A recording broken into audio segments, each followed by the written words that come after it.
नमस्कार दोस्तों, स्वागत है आप सभी का फिर से एक बार हमारे इस YouTube चैनल पर। दोस्तों, इस दुनिया में रहने वाला हर व्यक्ति दिन रात एक करके मेहनत करता है ताकि वह अपना और अपने परिवार का जीवन बेहतर बना सके।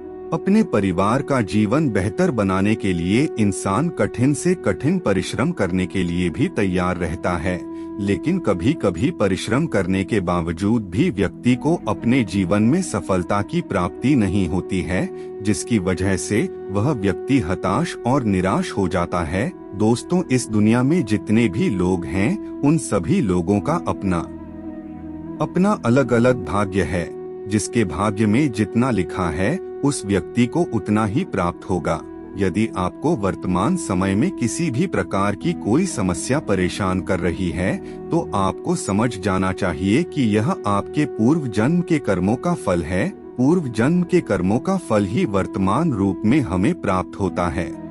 यदि आपको हर कार्य में सफलता की प्राप्ति हो रही है, तो पूर्व जन्म में आपने कोई अच्छा और पुण्य का कार्य किया था, जिसकी वजह से यह समय आपके लिए काफी बेहतर गुजर रहा है। तो वही दोस्तों, अगर आपको लगातार निराशा हाथ लग रही है, धन कमाने के लिए लगातार आप संघर्ष कर रहे हैं, उसके बावजूद आपके पास धन पर्याप्त मात्रा में नहीं आ रहा है, तो ऐसे में आपको समझ जाना चाहिए पूर्व जन्म का ऐसा कोई कर्म है जिसकी वजह से आपको इस जन्म में दुख के रूप में प्राप्त हो रहा है। ऐसे में दोस्तों, आपको अपनी जन्म कुंडली के आधार पर अपने ग्रहों को बलवान बनाने की आवश्यकता पड़ती है। जन्म कुंडली में देव गुरु बृहस्पति को मुख्य रूप से धन का कारक ग्रह कहा जाता है।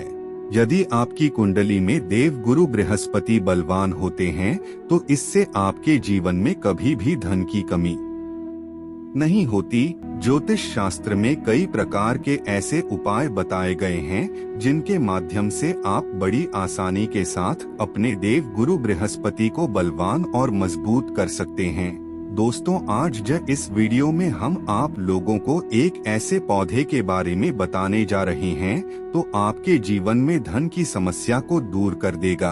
तो चलिए फिर शुरुआत करते हैं। लेकिन उससे पहले, अगर आप चैनल पर पहली बार आए हैं, तो चैनल को सब्सक्राइब अवश्य कर लीजिए, जिससे आपको समय समय पर इसी प्रकार की महत्वपूर्ण जानकारी प्राप्त होती रहे। दोस्तों, जैसा कि आप सभी लोगों को मालूम है, इस दुनिया में बहुत सारी ऐसी चीजें मौजूद है जो काफी ज्यादा अनमोल और महत्वपूर्ण हैं, जिनके बारे में लोगों को जानकारी नहीं होती है, जिसकी वजह से वे लोग उसका इस्तेमाल नहीं कर पाते। चाहे वह पूजा पाठ हो या फिर किसी भी प्रकार का कोई पेड़ पौधा, हमारी अज्ञानता की वजह से उन चीजों का फायदा हमें नहीं मिलता।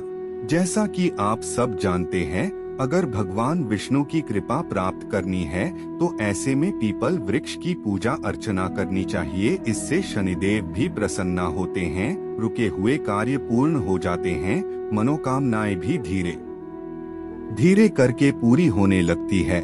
बरगद के पेड़ के बारे में भी आप लोगों को मालूम है। बरगद के पेड़ की पूजा करने से माता पार्वती और भगवान भोलेनाथ का आशीर्वाद प्राप्त होता है। यह जानकारी लगभग सभी लोगों को मालूम है, जिसकी वजह से सभी लोग पीपल के पेड़ और बरगद के वृक्ष की पूजा अर्चना करते हैं। बरगद के पेड़ की पूजा करने वालों का परिवार हमेशा हरा भरा रहता है और परिवार के सदस्य हमेशा आगे बढ़ते हुए तरक्की करते हैं। तो वही दोस्तों, अगर आप बिल्वपत्र की पूजा करते हैं, तो हमेशा ही आपके घर में माता लक्ष्मी वास करती है। तो दोस्तों, जिन चीजों के बारे में हम लोगों को मालूम है, हम उन चीजों का प्रयोग करते हैं, पूजा पाठ करते हैं, और जिन चीजों के बारे में हमें मालूम नहीं है, उसके बारे में हम नकारात्मक सोच रखते हैं। जैसे कि दोस्तों, बबूल का पेड़ होता है। बबूल का पेड़ नाम सुनते ही लोग डर जाते हैं। बबूल के पेड़ के पास जाने के लिए मना किया जाता है। हालांकि बबूल के पेड़ में अतृप्त आत्माओं का वास होता है, इसलिए कुछ मुख्य तिथि के दरमियान आपको वहां नहीं जाना चाहिए। लेकिन दोस्तों, बबूल के पेड़ के नीचे किए गए पूजा पाठ विधि विधान बहुत ही जल्दी रिजल्ट लाते हैं। तो ऐसे में दोस्तों, इस संसार में जितनी भी चीजें मौजूद हैं, उन सभी की अपनी अपनी अलग अलग खास विशेषता होती है। दोस्तों, आज के इस वीडियो में हम आप लोगों को जिस पेड़ के बारे में बताने जा रहे हैं वह कनेर का पेड़ है। कनेर का पेड़ आपको लगभग हर जगह देखने को मिल जाएगा। कहीं पर भी आप कनेर के पेड़ को देख लेंगे। इस पेड़ को सिर्फ लगा देना होता है, इसकी ज्यादा देखभाल नहीं करनी पड़ती। यह अपने आप ही ग्रोथ करने लगता है और इसके पुष्प सुंदर होते हैं। दोस्तों, कनेर का जो पेड़ होता है इसके फूल अलग अलग कलर के होते हैं, जैसे कि सफेद कनेर होता है, पीला कनेर होता है, ऑरेंज कलर का कनेर होता है, तो वही लाल कलर का कनेर भी होता है। हर फूलों की अपनी एक अलग विशेषता होती है। यदि आपको शत्रु बहुत ही ज्यादा परेशान कर रहा है, शत्रु की वजह से आप पीड़ित है, तो दोस्तों ऐसे में आपको किसी मंगलवार के दिन या फिर शनिवार के दिन एक कनेर का पुष्प लेना है। साथ ही थोड़ा सरसों और नमक लेकर के तीनों चीजों को मिक्स कर लीजिए और थोड़ा सरसों का तेल भी मिला दीजिए और जिसके नाम की आप आहुति लगाएंगे वह व्यक्ति बिल्कुल पूरी तरह से कमजोर हो जाएगा। कनेर का पेड़ बहुत ही पावरफुल चीज मानी जाती है। अगर आपके दांतों में बहुत ही ज्यादा तकलीफ हो रही है, दांतों में दर्द हो रहा है, तो दोस्तों जो सफेद कलर का कनेर होता है इसकी लकड़ी तोड़कर उससे दातुन कीजिए, इससे लाभ मिलता है। सफेद कनेर भगवान भोलेनाथ को अर्पित किया जाता है।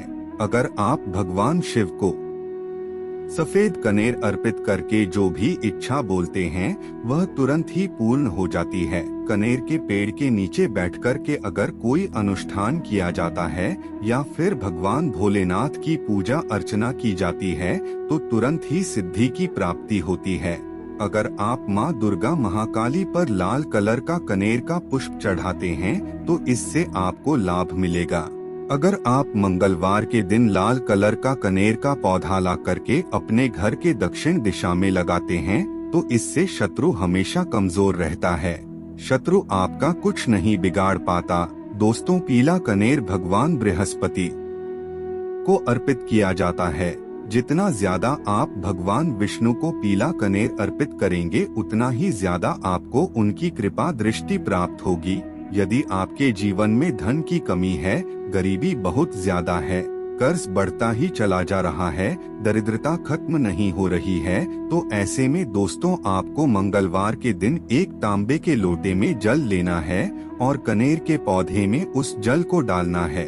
एक अगरबत्ती आपको कनेर के पेड़ में जल डालते समय लगा देना है। अपने इष्ट देव का नाम उस समय स्मरण करें। आपको लगातार 11 मंगलवार तक इस क्रिया को करना है। आप देखेंगे कनेर का पौधा जितना मजबूती से अपने आप को ग्रो करेगा, आपकी इच्छा भी उतनी मजबूती से कार्य करेगी। 11 मंगलवार तक इस प्रयोग को करने से धन से संबंधित समस्या दूर हो जाती है। तो दोस्तों, आज के लिए बस इतना ही। फिर मुलाकात होगी एक नए और ताजा एपिसोड में। तब तक के लिए नमस्कार।